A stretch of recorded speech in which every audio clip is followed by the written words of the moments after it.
अस्सलाम वालेकुम, welcome to your online academy. मैं हूं इफ्तिखार अहमद। आज की वीडियो में हम बात कर रहे हैं कि गवर्नमेंट मुलाजम अगर दौरान सर्विस वफात पा जाता है या रिटायरमेंट के बाद फौत हो जाता है तो उसके लवाहिकीन बेनेवलेंट फ़ंड से माहाना इमदाद कैसे हासिल कर सकते हैं, या अगर मुलाजम किसी मजूरी की वजह से रिटायरमेंट ले लेता है तो वो खुद बेनेवलेंट फ़ंड से माहाना इमदाद कैसे हासिल कर सकता है। इसके लिए शराइत व ज़वाबित क्या हैं, इस मद में कितनी ग्रांट दी जाती है और लवाहिकीन में से इमदाद का हकदार कौन होता है, इस सिलसिले में दरकार डॉक्यूमेंट्स की मुकम्मल तफसील आप जान सकेंगे आज की वीडियो में। वीडियो शुरू करने से पहले आपसे रिक्वेस्ट है कि हमारे चैनल को सब्सक्राइब कीजिए और बेल आइकॉन पर क्लिक करें ताकि आने वाली वीडियोस के तमाम नोटिफिकेशंस आपको मिलते रहें। बेनेवलेंट फ़ंड सरकारी मुलाजमीन की तनख्वाहों से माहाना बुनियाद पर डिडक्ट किया जाता है और इस फंड से मुलाजमीन अपने बच्चों की educational scholarships, marriage grants, funeral grant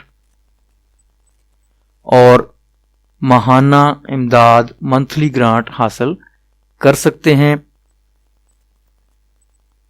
आज की वीडियो में हम बात कर रहे हैं मंथली ग्रांट की। तो इस सिलसिले में मंथली ग्रांट के रेट्स कुछ इस तरह से हैं कि नॉन गस्टेड मुलाजमीन ग्रेड 1 to 10 3,000 रुपये माहाना इस मद में इमदाद हासिल कर सकते हैं। Grade 11 to 15 3,500। गस्टेड मुलाजमीन ग्रेड 16 and 17 6,500। ग्रेड 18 and 19 11,500 और ग्रेड 20 एंड अबव 15,500 रुपये माहाना इमदाद इस मद में हासिल कर सकते हैं। इस सिलसिले में जो फॉर्म फिल करना होता है वो इस वक्त आपके सामने है। इसको कुछ इस तरह से फिल करेंगे कि सबसे पहले यहाँ पे दरख्वास्त गुजार अपना नाम उर्दू में और इंग्लिश में लिखेगा, फिर CNIC नंबर दर्ज करेगा, फिर अपने वालिद खामद या बीवी का नाम यहाँ लिखेगा, दरख्वास्त गुजार के घर का पता, उसका बैंक अकाउंट नंबर, बैंक और ब्रांच का नाम यहाँ लिखा जाएगा, दरख्वास्त गुजार का सरकारी मुलाजम से क्या रिश्ता था वो यहाँ दर्ज करना होगा और मरहूम या माजूर सरकारी मुलाजम का CNIC नंबर यहाँ लिखना होगा और अगर मुलाजमा है तो उसके खामिद का नाम यहाँ लिखेंगे। सरकारी मुलाजम का ओहदा यहाँ पर लिखा जाएगा और सरकारी मुलाजम की रिटायरमेंट के वक़्त उसकी तनख्वाह का स्केल और लास्ट पे सर्टिफिकेट साथ मुंसलिक किया जाएगा और मरहूम या माजूर सरकारी मुलाजम रिटायरमेंट के वक़्त उसकी जायज़ तैनाती का मुकम्मल पता यहाँ पर लिखना होगा, उसकी तारीख़ वफ़ात और तारीख़ रिटायरमेंट यहाँ पे दर्ज की जाएगी। उसके बाद यहाँ पर देखें तारीख़ माजूरी पूछा गया है, यहाँ पर वो तारीख़ लिखी है जब उसको माजूर डिक्लेयर किया गया था मेडिकल बोर्ड की जानब से, तो वो डेट यहाँ पे लिखी जाएगी। और क्या वफ़ात दौरान सर्विस हुई है, अगर दौरान सर्विस हुई है तो महकमा की तरफ से एक सर्टिफिकेट जारी किया जाता है जिसे ताज़ियतनामा भी कहते हैं, तो इसकी तस्दीक शुदा कॉपी लफ करनी होगी। और रिटायरमेंट के बाद अगर वफ़ात हुई है तो रिटायरमेंट ऑर्डर की तस्दीक शुदा कॉपी साथ मुंसलिक करेंगे। इसके बाद यहाँ पॉइंट 17 में कहा गया है कि क्या मुलाजम पंजाब गवर्नमेंट का मुलाजम था या किसी दूसरे ग्रुप से ताल्लुक़ रखता था, वो यहाँ बताना होगा।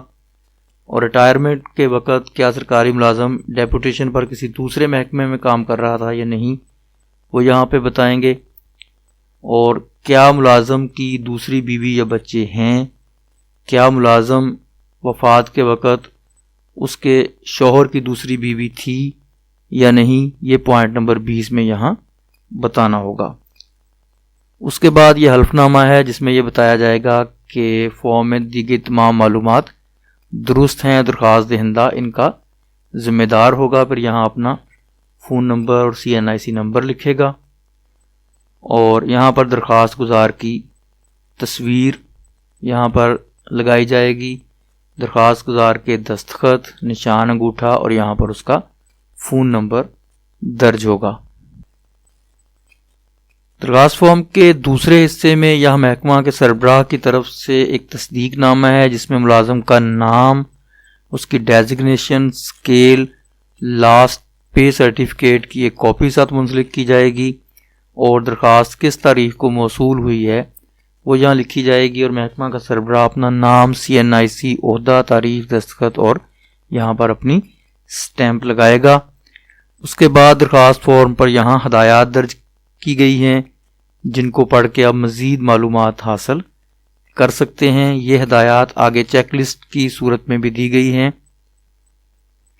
तो चेकलिस्ट में हम देखते हैं कि कौन कौन से डॉक्यूमेंट्स दरख्वास्त के साथ दरकार होते हैं। तो यहाँ सबसे पहले सरकारी मुलाजम जो वफात पा जाए या माजूर हो जाए उसके CNIC की तस्दीक शुदा कापियाँ, दौरान मुलाजमत फौत होने की सूरत में महकमा की तरफ से कंप्यूटराइज्ड पे स्लिप जिसमें बेनेवलेंट फंड की डिडक्शन का सबूत मौजूद हो उसकी तस्दीक शुदा कॉपी, यूनियन कौंसिल की तरफ से डेथ सर्टिफिकेट और माजूरी की सूरत में डायरेक्टर जनरल हेल्थ पंजाब की तरफ से जारी शुदा माजूरी सर्टिफिकेट की तस्दीक शुदा कॉपी लफ करनी होती है और असल स्टाम्प पेपर पर बेवा की तरफ से शादी ना करने का हल्फनामा जो सेक्रेटरी यूनियन कौंसिल की जानब से तस्दीक शुदा हो वो लफ किया जाता है। रिटायरमेंट के बाद वफात की सूरत में पेंशन बुक की तस्दीक शुदा कॉपी और अगर खातून मुलाजमा की वफात हो गई है तो उसका खामद वफात के वक़्त दूसरी बीवी ना होने और दूसरी शादी ना करने का हल्फिया बयान देगा और स्टाम्प पेपर पर गस्टेड ऑफिसर से तस्दीक शुदा फ्राहम करेगा।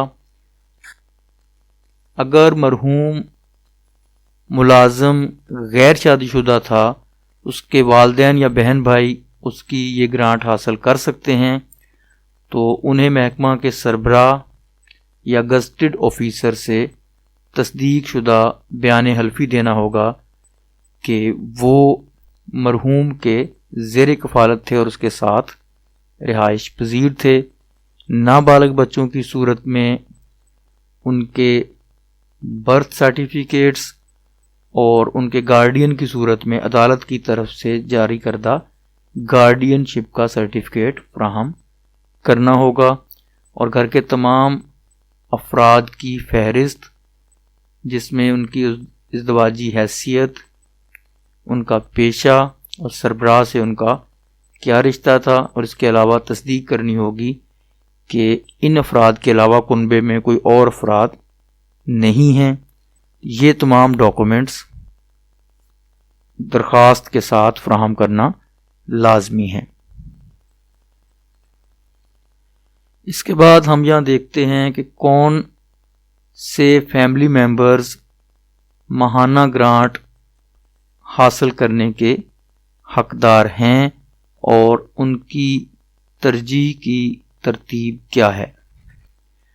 इस सिलसिले में सबसे पहले वफात पाने वाले मुलाजिम की बेवा ये माहाना ग्रांट हासिल कर सकती है और वो 15 साल तक, रिटायरमेंट की तारीख से 15 साल तक ये ग्रांट हासिल कर सकती है अगर वो दूसरी शादी ना करे। और अगर एक से ज़्यादा बीवियां हों तो ग्रांट उनमें बराबर तकसीम होगी और अगर औरत मुलाजमा है तो उसका शौहर दूसरी शादी ना करने की सूरत में या वफात के वक़्त दूसरी बीवी ना होने की सूरत में ये ग्रांट हासिल कर सकता है। अगर बेवा ना हो तो ख़ानदान में से जो लवाहिकीन हैं उनमें ये ग्रांट तकसीम होगी।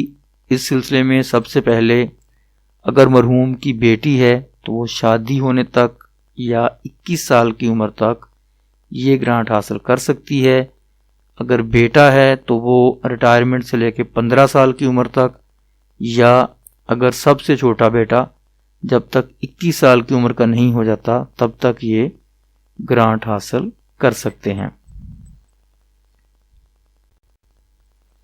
इसके अलावा अगर मुलाजिम की कोई औलाद ना हो तो उसके वालिदैन 15 साल की उम्र तक ये ग्रांट हासिल कर सकते हैं।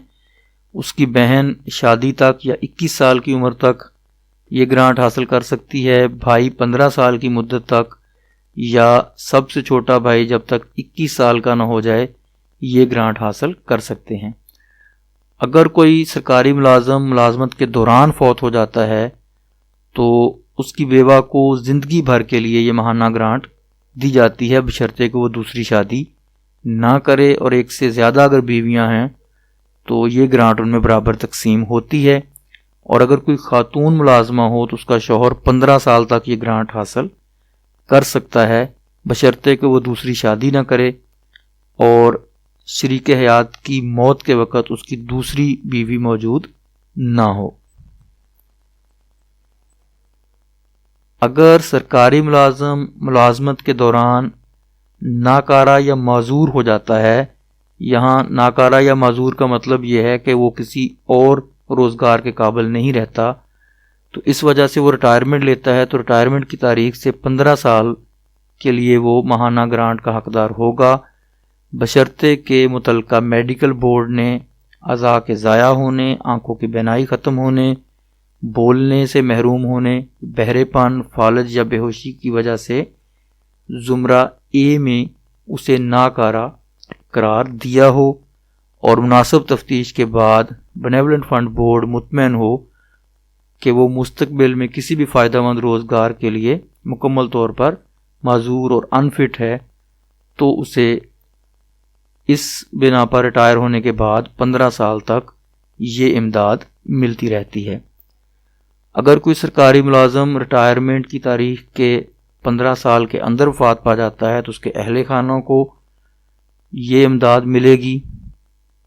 और अगर कोई ऐसा मुलाजम जो माजूरी की वजह से रिटायर हुआ हो और वो ये ग्रांट हासिल कर रहा हो लेकिन वो रिटायरमेंट के 15 साल के अंदर वफात पा जाता है तो उसके अहले खाना भी उसकी ये ग्रांट हासिल कर सकते हैं और ये ग्रांट अहले खाना को उनकी तरजीही तरतीब के मुताबिक दी जाएगी। ये थी आज की वीडियो। इस सिलसिले में मज़ीद अगर आपके जहन में कोई सवाल है तो आप वीडियो के नीचे डिस्क्रिप्शन में कमेंट्स में ये सवाल पूछ सकते हैं। चैनल पर ऐसी ही इंफॉर्मेटिव वीडियोस देखने के लिए चैनल को सब्सक्राइब कीजिए और बेल आइकन पर क्लिक कीजिए। अपना ख्याल रखिएगा। अल्लाह हाफ़िज़।